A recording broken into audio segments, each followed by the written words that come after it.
Good morning, Pastor Benjamin here. It's Friday morning around 11 o'clock on my day off.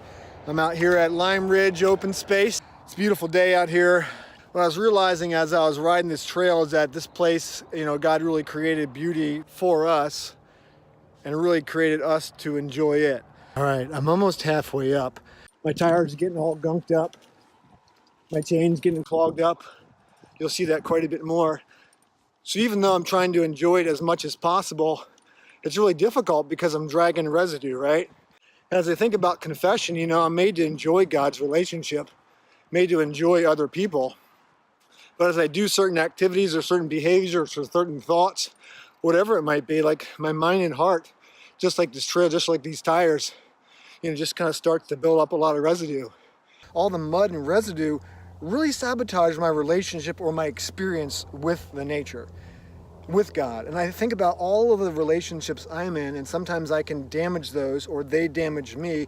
And it really builds up this kind of fractured form of existence and gets in the way of how we're supposed to function and love and behave. So we're headed downhill a little bit. I've been down this road before. I know it can be messy. It's kind of like us in life. We've been down roads before that can be tempting or hard, or we can make bad decisions. And I know going down this road, I am again going to develop a lot of residue, a lot of mud, and it's going to make it near impossible to function. So I'm biking, as you can see, there's just mud flying everywhere. It's supposed to be going downhill. The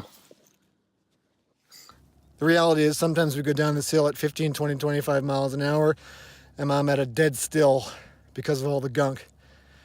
I know that I've experienced sin and mess in my life before. That's kind of just been an immediate roadblock.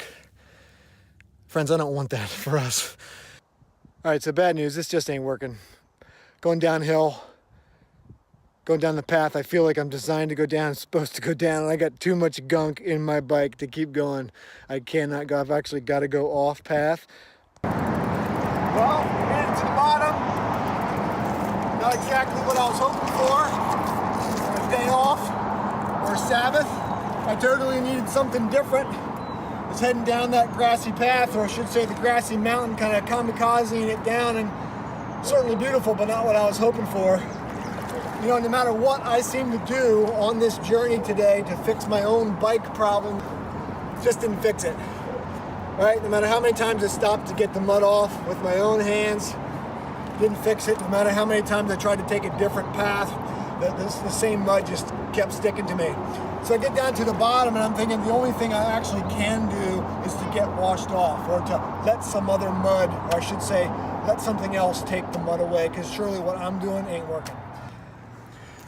All I know is that I need to wash it off and kind of give it over to God, to let God take it away.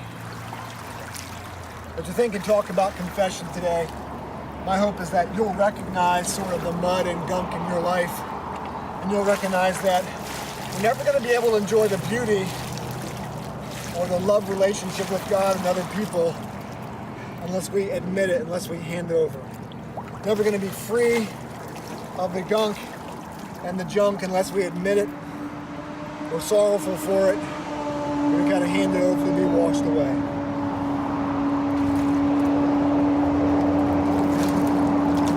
I was on my way home, and it turns out I had to stop by the car garage to power wash off my bike. And as I was cleaning off my bike there at the shop, I was just thinking sometimes we got to sit down with God and let God do surgery on those areas of our life that we don't want anybody to see, that are hard to reach, that need to be pressure washed by God. And so I look back on this day of experiencing a lot of the beauty, but also really frustrated that some of those things robbed me of what it could be like. And I know that often so many of us are sitting in a bunch of mire and muck, just needing to hand it over to the Lord. And I hope that you'll do that so that you can have kind of the beauty and experience of life and relationship with God and other people that you are meant to have.